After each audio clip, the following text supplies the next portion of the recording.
राधे राधे दोस्तों, मैं रंजना कालराज भक्ति चैनल से रंजना कालरा आपका अपने चैनल पर स्वागत करती हूँ। आज मैं आप सबके समक्ष श्रीमद् भगवत गीता का पाठ सुनाने वाली हूँ। श्रीमद् भगवत गीता का पाठ उच्चारण करते समय और श्रवण करते समय हम सबको ऐसी धारणा बनानी है कि हम ही अर्जुन हैं और श्री कृष्ण जी हमें ही उपदेश दे रहे हैं और इसका सरस सार समझने की कोशिश करनी है। तो चलिए फिर शुरू करते हैं।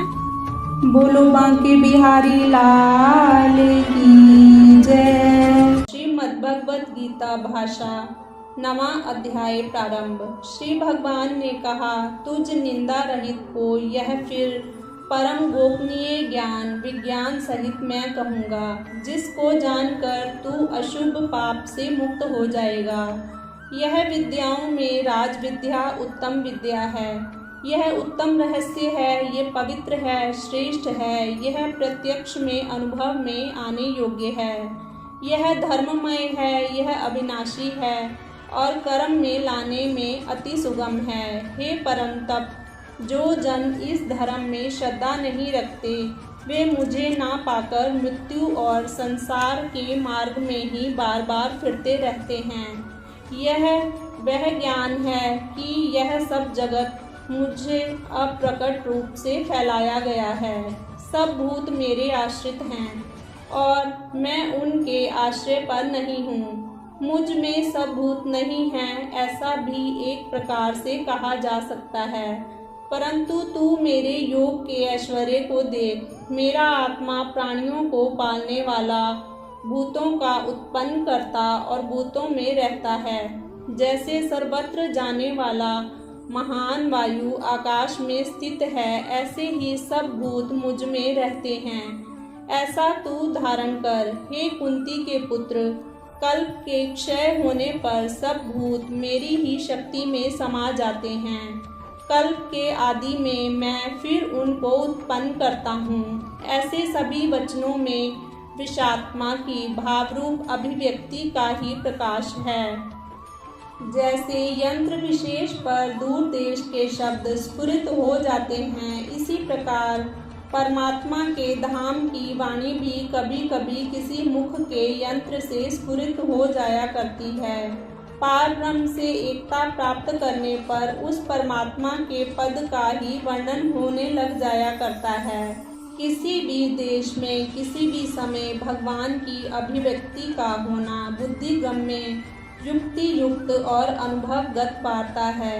अपनी शक्ति के आधार से अपनी प्रकृति को आश्रित करके इस भूतों के संपूर्ण समूह को मैं अवश्य बार बार उत्पन्न करता रहता हूँ। हे धनंजय, यद्यपि सृष्टि रचना भी कर्मों से की जाती है, तथापि उन कर्मों में उदासीन की भांति असक्त रहने वाले मुझको वे कर्म नहीं बांधते। मैं उन कर्मों को राग द्वेष से रहित होकर अपने स्वतः सिद्ध स्वभाव से करता हूँ, इसलिए निर्लेप बना रहता हूँ। हे कुंती पुत्र, मेरे अध्यक्षपन से जगत का मूल कारण प्रकृति जंगम स्थावर जगत को जन्म देती है। इसी हेतु से जगत का चक्कर घूम रहा है। प्राणियों के महेश्वर स्वरूप मेरे परम भाव को ना जानते हुए मूढ़ जन मनुष्य तन में रहने वाले मुझको भली प्रकार नहीं जानते। वे व्यर्थ आशा वाले, व्यर्थ कर्मी, व्यर्थ ज्ञानमान, विपरीत चित्त वाले, मोहने वाली राक्षसी और आसुरी प्रकृति के आश्रित हैं। आस्तिक भाव रहित विश्वासहीन जन अंत में असुर समान ही हो जाते हैं। परंतु महात्मा लोग तो हे पार्थ, अपने दैवी स्वभाव में आस्तिक्य बुद्धि में रहते हुए भूतों के आदि और अविनाशी को जानकर एक मन से मुझको भजते हैं। वे सदा मुझ में मिले हुए दृढ़ व्रतों वाले, निरंतर गुण कीर्तन करते हुए, समय में रहते हुए और नमस्कार करते हुए मुझको आराधते रहते हैं।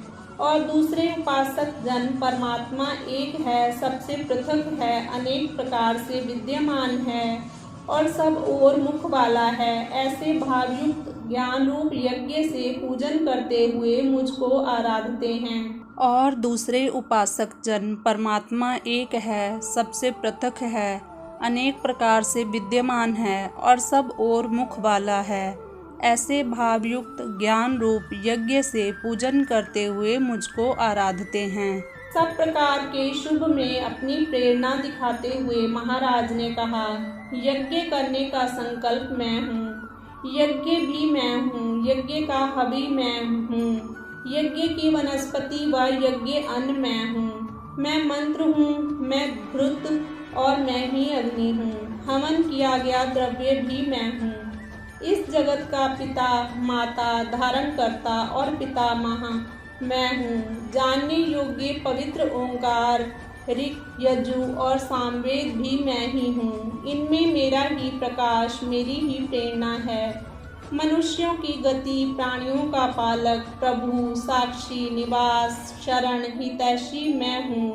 उत्पत्ति, प्रलय, स्थिति, आश्रय और अविनाशी बीज, प्रेरक कारण मैं हूँ।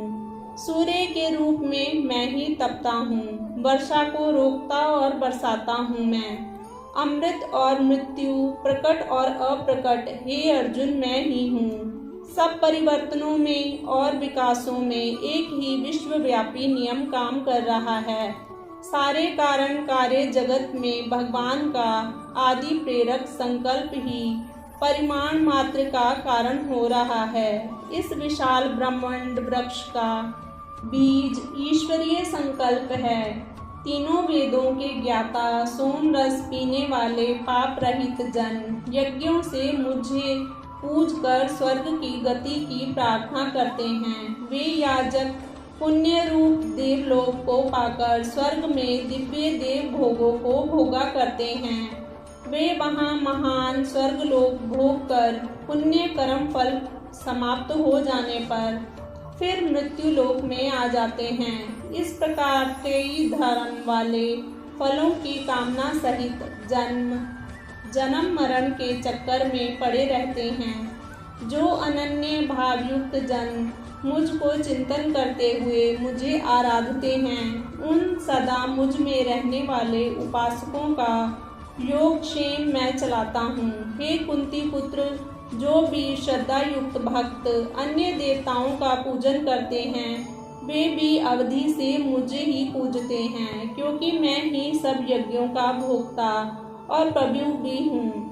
वे अन्य देव पूजक वास्तव में मुझे नहीं जानते, इस कारण आदर्श से गिर जाते हैं। वे जन्म मरण से पार नहीं पा सकते। अग्नि आदि देवों के पूजन के व्रतों वाले देवलोक को जाते हैं। पितरों का पूजन करने के व्रती पुत्र लोक को पाते हैं। भूतों के पूजक भूत लोकों को प्राप्त होते हैं और मुझको पूजन करने वाले मुझे ही प्राप्त करते हैं। जो भावनावान भक्त भक्ति से मुझे पत्र, पुष्प, फल, जल अर्पण करता है, उस प्रयत्नशील के भक्ति से भेंट किए हुए उस पदार्थ को मैं सेवन करता हूँ। ईश्वर की भक्ति के भाव से जो कुछ सेवा, उपकार, दान, बलिदान कर्म किया जाता है और जो कुछ हरि भक्तों को दिया जाता है, वह सब ईश्वरार्पण है, उसे भगवान स्वीकार करता है। ईश्वरार्चन की यह भी विधि है कि हे कुंती पुत्र, जो कार्य तू करता है, जो खाता है, जो तू होम करता है, जो तू दान देता है, जो तू तपता है, वह सब मुझे अर्पण कर दे। यह धारणा कर कि ईश्वरादेश पालन करता हुआ मैं तदर्थ खान पान आदि किया करता हूँ। इस प्रकार अपने कर्तापन का अभिमान ना कर स्वार्थ रहित हो जा, यही उत्तम समर्पण है। इस प्रकार सब कर्म मुझे समर्पण कर देने से तू शुभाशुभ कर्मों के फलों से और कर्मों के बंधनों से मुक्त हो जाएगा। इसी समर्पण रूप संन्यास योग से युक्त होकर मुक्त होने पर तू मुझको ही पाएगा। मैं सब प्राणियों में समभाव से रहता हूँ। मेरे लिए ना कोई मनुष्य द्वेष करने योग्य है, ना कोई प्रिय है। भेद केवल यह है, जो जन मुझे भक्ति से भजते हैं, वे मुझ में हैं और मैं उनमें हूँ। यदि कोई बड़ा दुराचारी भी एक भाव से मुझे आराधता है, तो वह साधु श्रेष्ठ ही माना जाना चाहिए, क्योंकि वह अच्छे यथार्थ निश्चय युक्त है। ऐसा निश्चयवान शीघ्र धर्मात्मा हो जाता है और सदा की शांति को पा लेता है।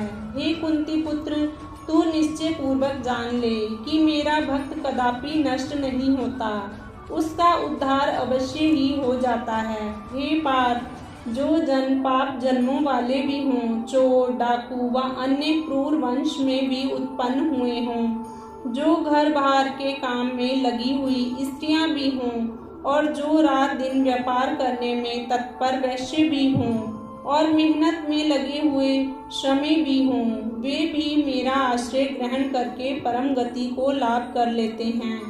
पापमय जन्मों वाले और व्यवहार में तथा कामकाज में तत्पर स्त्रियां, वैश्य और श्रमी भी अनन्य भक्ति से संसार सागर को तर जाते हैं। तब फिर पुण्यवान ब्राह्मणों और भक्त राज ऋषियों का तो क्या ही कहना, उनको मेरे आराधन का अवकाश बहुत ही अधिक मिलता है, इसलिए वे शीघ्र अपना कल्याण कर सकते हैं। इस कारण इस नाशवान सुख रहित लोक को पाकर तू मुझको आराधित कर, मुझ में मन को लगा, मेरा भक्त बन, मेरा पूजन कर और मुझको नमस्कार कर। इस प्रकार अपने आत्मा को मुझ में जोड़कर मेरे आश्रित होकर तू मुझे ही पाएगा। ओम तत्सत। इस प्रकार श्रीमद् भगवद गीता रूप उपनिषद ब्रह्म विद्या अंतर्गत योग शास्त्र में श्री कृष्ण अर्जुन संवाद का राज विद्या राज गुह योग नामक 9वां अध्याय समाप्त हुआ। बोलो बांके बिहारी लाल की जय।